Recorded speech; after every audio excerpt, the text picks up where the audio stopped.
Makan Yesus menambah. Yesus menambah.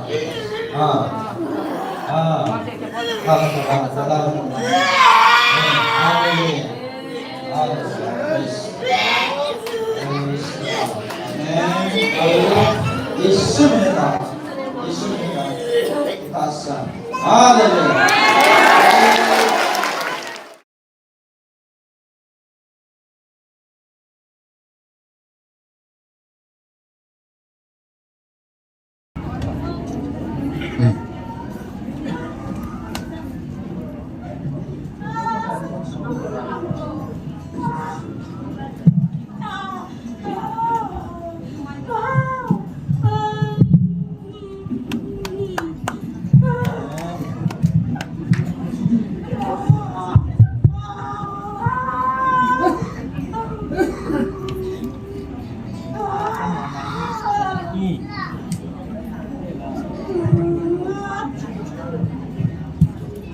Kim biar kan aman khom ke note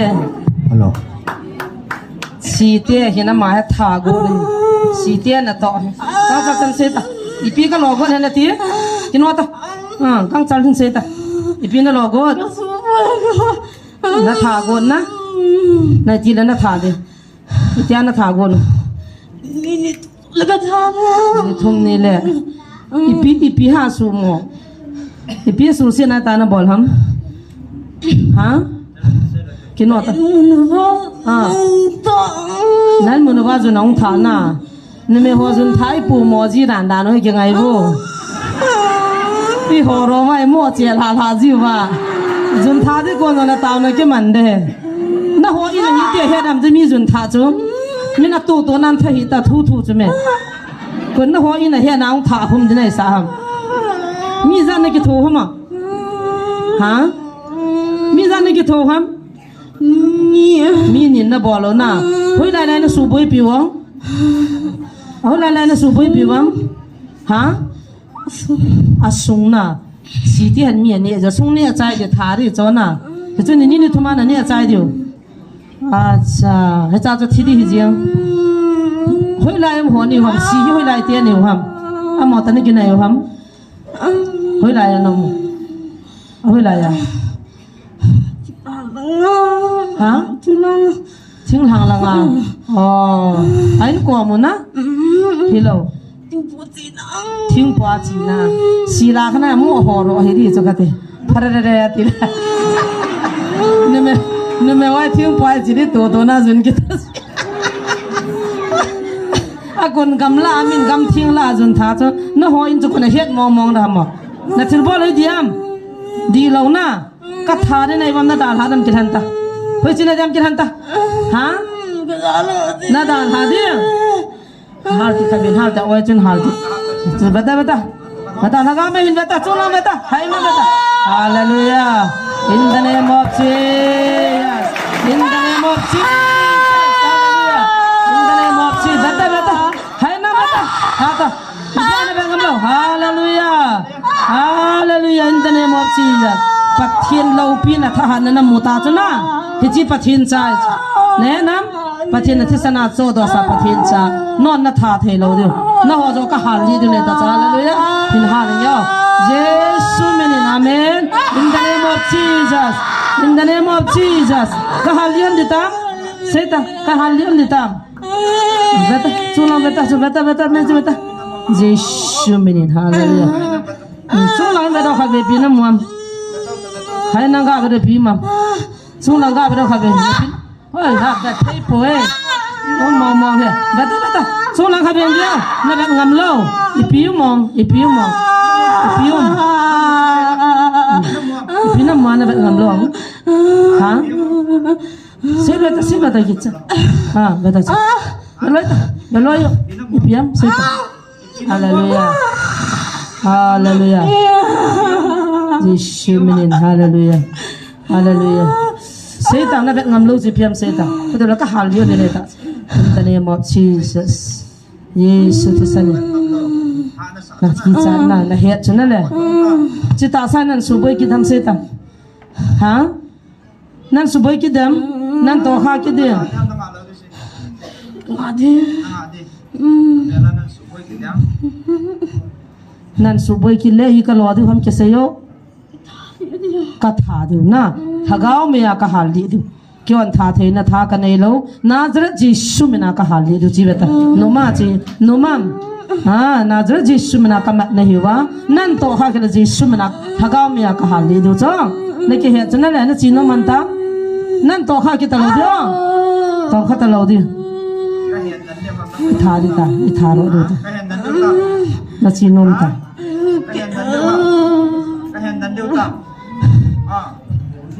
năm đàn đi tám nan nụ lầu cái hình sạch cái ni phun hoa giống như chỉ là cái gì qua gió lá tao hòm lại chỉ là tia bàn lút dịu chứ quấy mà cha lút tao lầu đi ông lút cái lại toang lút thấy đi hầm nan cầu đó hầm ông lút đi hầm nan cầu đó hầm hả à Giêsu mình cầu ta bắt tiền tụ ta ông hạ không cái hạ tôm đấy lần tụ ta à không hạ hình cầu bê ta bao hình cầu bê ta không lút đi xí hình cầu bê ta Hallelujah Amen in the name of Jesus is that nang lút bèo lá Hallelujah in the name of Jesus praise the Lord is that nang bèo không is that nang bèo không hả mi sẽ đó là ta Giêsu mình cái cô bé này là ở tam piêu Giêsu thì sanh con sợ cũng Giêsu thì sanh con sợ cũng Hallelujah mi ngà không bé được không thấy đâu xin cô ta không thấy đâu sẽ bọn bên bọn vào không ngại chứ Hallelujah si tiang không cái to đã này na giờ Giêsu thì sanh con sợ cũng lại muốn ăn vô Giêsu thì sanh con sợ cũng về oh kamel mau Satan tu ni Nazareth Giêsu mình ka đâu về amen Jesus Hallelujah praise the Lord mi som ni cha mi som ni na không na abon in hal ta tong hal ten veo te hagam me Hallelujah in the name of Jesus in the name of Jesus Nazareth Giêsu mình Satan ho sugi mamde Nazareth Giêsu mình sugi mamde Hallelujah in the name of Jesus in the name of Jesus Hallelujah Nazareth Giêsu mình sugi mamde Hallelujah no mam alolo nan nge thino lo ya tong la no ma alolo a tong o te Giêsu mình alolo a tong tao te Nazareth Giêsu mình Hallelujah lo tong ni do ta si te akile te na lo tong gan Giêsu mình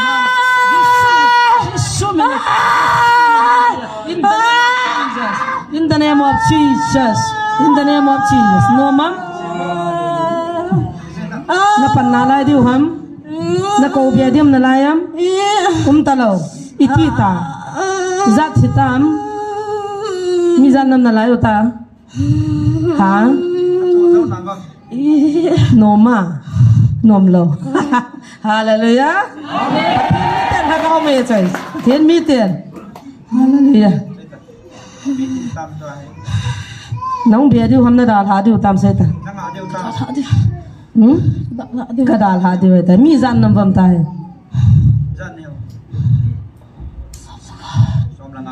nga hay mang ta nó nãy nãy bia nôm đàn nó zo na nghe xóm nga ho hal kete hal bia te lungil chen tao ten pangu te Hallelujah in the name of Jesus in the name of Jesus in the name of the Lord tong zo ke chila lol tong dia Hallelujah Satan ho Nazareth Giêsu na pathin cha ten ka su gi mo ni kian thak nei po ve Nazareth Giêsu na amen Hallelujah Hallelujah Hallelujah Hallelujah no mai vật diện nam vật diện nam itiam nom na sawa nan to kha ke diu ham nang kun be diu ham pathin cha te na ho su him di lo Giêsu thi sana cho do sa chi kyon jong ka in anu pan jong i na ho tha de ngang phung lo ne na na ke he no chana na bol thai bam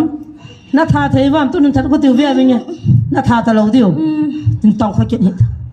về là nên số khó kết đầu tiêu Giêsu mình à cầm này tôi sẽ cho nên là ít tiếng nó đào hạt năm bé bé năm cái sao kiến hắn nó đào hạt thì dán năm một ta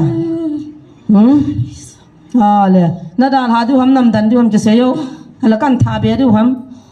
hả nó đào hạt thì na hồi lại nó bọt đi hồi lại nó bọt đi hồi lại thì bạn nó ra nó bọt đi sẽ ta nó cái tiếp nó sẽ vào cái bọt sát đi sẽ ta cầm ghét lòng cái gì tao mà giờ Giêsu nên cái thằng mang ra tao năm số nó là cái thà đi này chết cái thằng số Giêsu mình cái thằng tao lang răng ken lang trên cái thằng số đây là răng ken nó lang trên cái thằng tao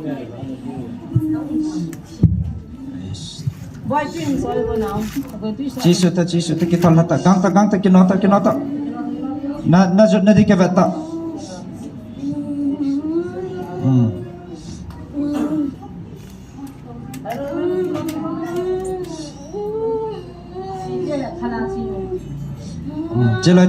chơi lại ta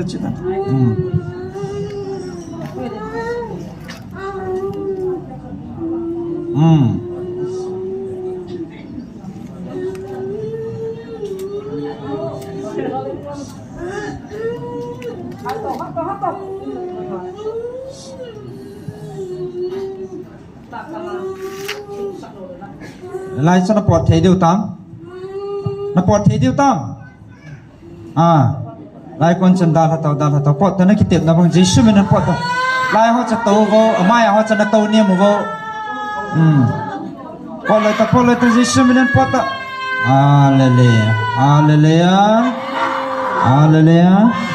Hallelujah sĩ tế bọt đá này hết na cái bằng số cái nó sĩ tế Hallelujah Giêsu mình đào hả vô Giêsu mình bọt vô Hallelujah Oh praise the Lord nó chỉ bé điều không Hallelujah bọt lại ta Oh Jesus bọt tao coi mà bôi lâu đến Giêsu mình đào ta Hallelujah hay lên bọt tao căn hal cái điều ta đào ta Hallelujah Giêsu mình bọt đào ta Giêsu mình oh praise the Lord Hallelujah Giêsu mình bọt đến chu kan peve Nazareth Giêsu mình đào ta đến chu kan peve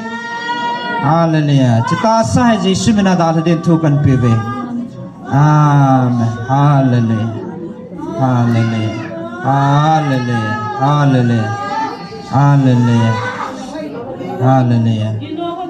Hallelujah bọt nông lửa Giêsu mình đào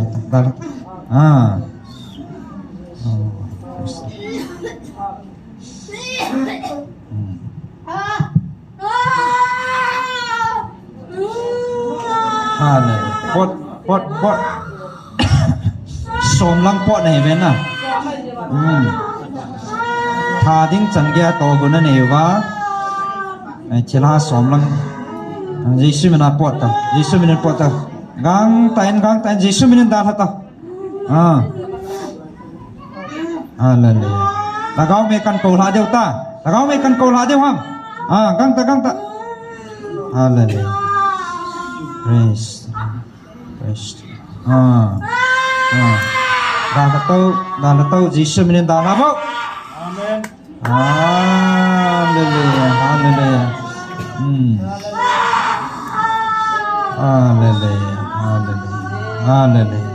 Giêsu mình in the name of Jesus Giêsu Amen praise the Hallelujah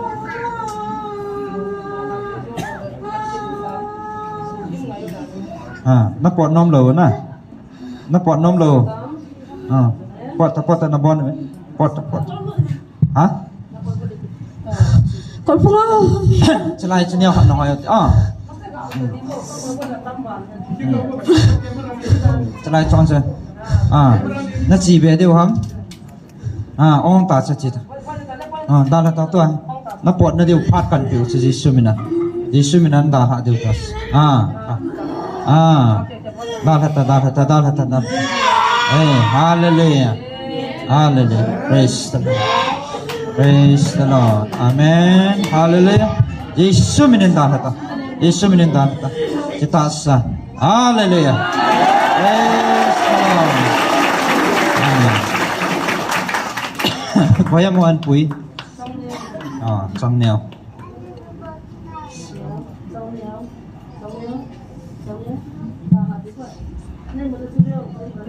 hảo trong nó một nắp sẽ đi tay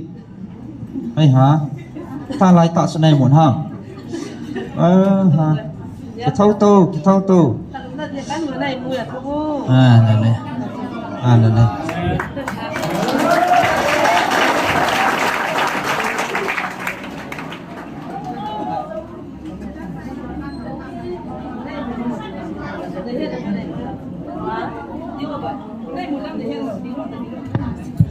mình đang dọn thỏ đấy luôn đấy, ăn dọn được rồi.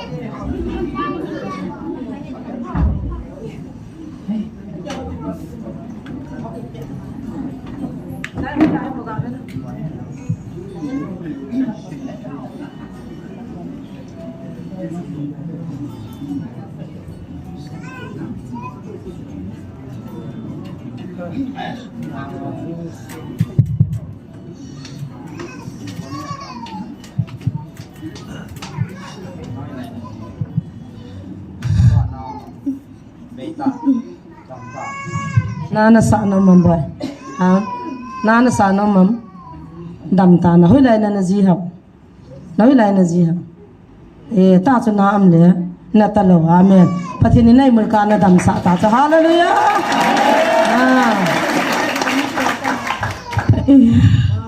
sa cho gần tâm sei sa ko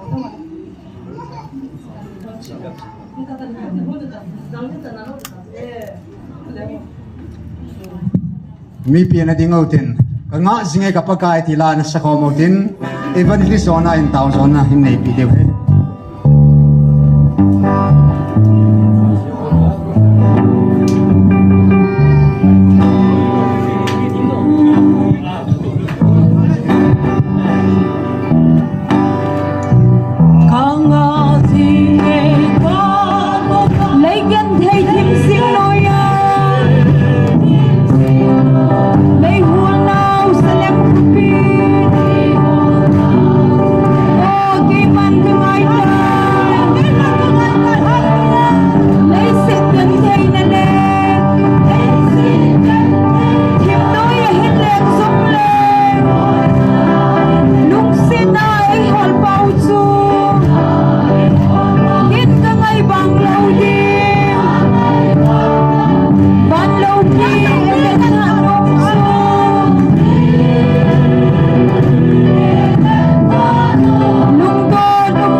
Hum nai zinai hadam